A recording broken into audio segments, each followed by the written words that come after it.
ఐదుగురు జంపింగ్ ఎమ్మెల్యేల కేసులో స్పీకర్ గడ్డం ప్రసాద్ కుమార్ తీర్పును వెలువరిస్తున్నారు.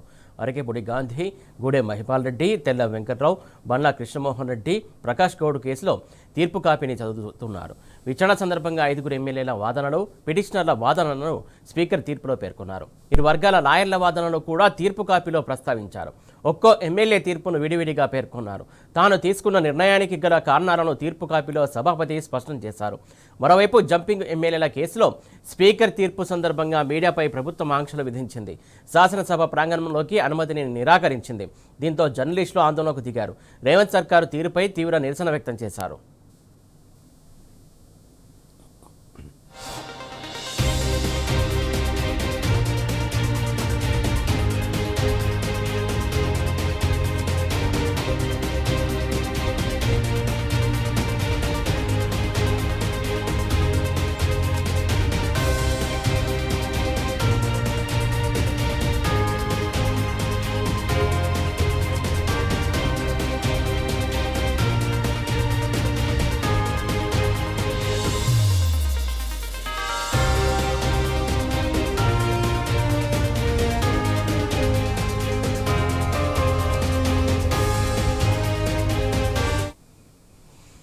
అసెంబ్లీ ఆవరణలో ఏదైతే ఫిరాయింపు ఎమ్మెల్యేలకు సంబంధించినటువంటి తీర్పును ఒక్కొక్క ఎమ్మెల్యే వారిగా స్పీకర్ వివరిస్తున్నారు, చెప్తున్నారు. దానికి సంబంధించి పూర్తి డీటెయిల్స్ మా కరెస్పాండెంట్ ప్రదీప్ అందిస్తాడు. ప్రదీప్, చెప్పండి, ఇప్పటివరకు ఎంతమంది ఎమ్మెల్యేలకు సంబంధించినటువంటి తీర్పు కాపీని చదువుతున్నారు? ఇప్పటివరకు ఎంతమంది కంప్లీట్ అయ్యే ఉంటాయి? ఐదుగురు ఎమ్మెల్యేలకు సంబంధించినటువంటి తుది తీర్పు కొద్దిసేపట్లోనే వెల్లడి కానుంది. అయితే ఏదైతే ఆయన బీఆర్ఎస్ ఎమ్మెల్యేలు కానీ వారిని ఐదుగురిని ప్రకటించేటువంటి అవకాశం, ఎందుకంటే పూర్తిస్థాయి ఆధారాలు లేవని చెప్పేటువంటి అవకాశం ఉంది. మరి కాసేపట్లో తీర్పు అయితే వెలువడించనున్నారు. అటు ఐదుగురు ఎమ్మెల్యే, మొత్తం 8 మంది ఎమ్మెల్యేల విచారణ పూర్తయింది. అందులో ఐదుగురు ఎమ్మెల్యేలు తెల్ల వెంకట్రావు, గూడెం మహిపాల్ రెడ్డి, బండ్ల కృష్ణమోహన్ రెడ్డి, అదేవిధంగా అరకేపూడి గాంధీ, ప్రకాష్ గౌడ్లకు సంబంధించినటువంటి తీర్పు మరి కాసేపట్లో వెలువడనుంది. అయితే ఇప్పటి వరకు మనకు అందుతున్నటువంటి సమాచారం మేరకు ఏదైతే పార్టీ మారినటువంటి 10 మంది ఎమ్మెల్యేలకు సంబంధించి ఐదుగురు ఎమ్మెల్యేల తీర్పు వస్తున్నటువంటి నేపథ్యంలో ఆ ఎమ్మెల్యేలకు సంబంధించి పూర్తి స్థాయి ఆధారాలు లేనందున ఇది కొట్టేస్తున్నట్టుగా ప్రకటించేటువంటి అవకాశం ఉందంట. మరి కాసేపట్లో అధికారికంగా వెల్లడి కాబోతా ఉంది. మొత్తానికైతే మిగిలిన ముగ్గురు ఎమ్మెల్యేలకు సంబంధించి కూడా రేపు తీర్పు వెలువడనుంది. మొత్తం సుప్రీంకోర్టు ఇచ్చినటువంటి గడువు 12తో ముగుస్తుంది. ఈ నేపథ్యంలో ఇప్పటివరకు 8 మంది ఎమ్మెల్యేల విచారణ పూర్తి చేశారు. అందులో ఐదుగురికి సంబంధించినటువంటి తీర్పు ప్రకటిస్తున్నారు. మరోవైపు రేపు ముగ్గురు ఎమ్మెల్యేలకు సంబంధించిన తీర్పు ప్రకటిస్తున్నారు. ఇద్దరు ఎమ్మెల్యేలు కడియం శ్రీ, దాగన్ నాగేంద్రకు సంబంధించి ఎటువంటి ప్రకటిస్తారు, ఎటువంటి నిర్ణయం తీసుకుంటారనేది ఆసక్తిగా మారినది. మొత్తానికైతే ఈ ఎమ్మెల్యేలకు సంబంధించి సుప్రీంకోర్టు మొదటగా జూలై 31 నుంచి 30 తీర్పు ఇచ్చింది. 3 నెలల్లో గడువు ప్రకటించాలని కోరింది. అయితే ఈ స్పీకర్ జాప్యం చేయడంతో సుప్రీంకోర్టు బీఆర్ఎస్ వర్కింగ్ ప్రెసిడెంట్ కొట్టుదిక్కరణ కింద ఏదైతే కోర్టుకు వెళ్ళినటువంటి నేపథ్యం ఉంది. మరోవైపు ఈ ఐదుగురు ఎమ్మెల్యేలకు సంబంధించి వారు బీఆర్ఎస్ ఎమ్మెల్యేలుగానే తాను గుర్తిస్తున్నట్లుగా ప్రకటించినట్టుగా తెలుస్తోంది. మరి కాసేపట్లో ఈ తీర్పు సంబంధించి అధికారికంగా రానుంది. అయితే ముఖ్యంగా ఏదైతే ఇద్దరు కీలకమైనటువంటి ఎమ్మెల్యే దానం కావచ్చు, లేకుంటే అటు కడియం కావచ్చు, వారిద్దరిది వాళ్ళకి సంబంధించి స్పీకర్ నోటీస్ ఇచ్చినా కూడా అక్కడ నుంచి రిప్లై రాలేదు. వారికి సంబంధించి మాత్రం చాలా సస్పెన్షన్ కొనసాగుతుంది. వారి గురించి ఎందుకు ప్రస్తావన రావట్లేదు? వాళ్ళ గురించి ఏంటి అసలు?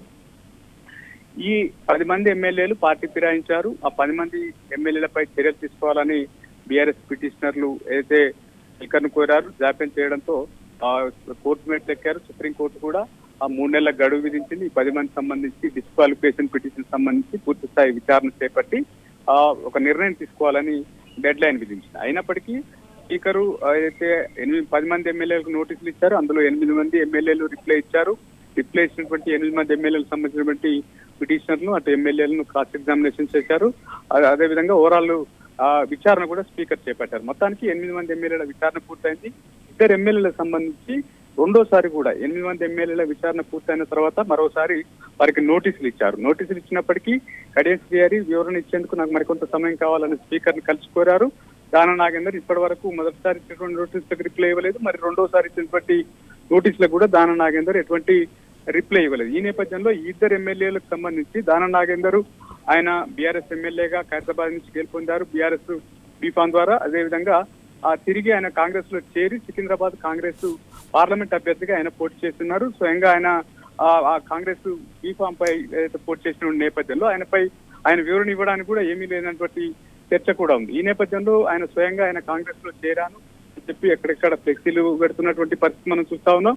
ఆయన కాంగ్రెస్ ప్రజాప్రతినిధిగానే తిరుగుతున్నటువంటి నేపథ్యం. అయితే కడియం శ్రీహరి కూడా వరంగల్ పార్లమెంటు అభ్యర్థిగా ఆయన కూతురు కడియం కావ్యాన్ని పోటీ చేసినటువంటి సందర్భంలో ఆయన స్వయంగా ఆమె గెలుపు కోసం ప్రచారం నిర్వహించారు. అనేక పార్టీ సమావేశాల్లో పాల్గొన్నారు. స్వయంగా ఆయన కాంగ్రెస్ పార్టీలో చేరని కూడా పదే చాలా సందర్భాల్లో అనేక వేదికల్లో చెప్పినటువంటి పరిస్థితి. ఆయన కూడా ఏం రిప్లై ఇస్తారనేది కూడా చూడాల్సిన పరిస్థితి. అయితే ఇప్పటి వరకు ఈ యొక్క సుప్రీంకోర్టు 2 సార్లు గడువు విధించింది. ఒకసారి 3 నెలల గడువులో ఈ ఇద్దరు ఎమ్మెల్యేలు కనీసం రిప్లై ఇవ్వలేదు.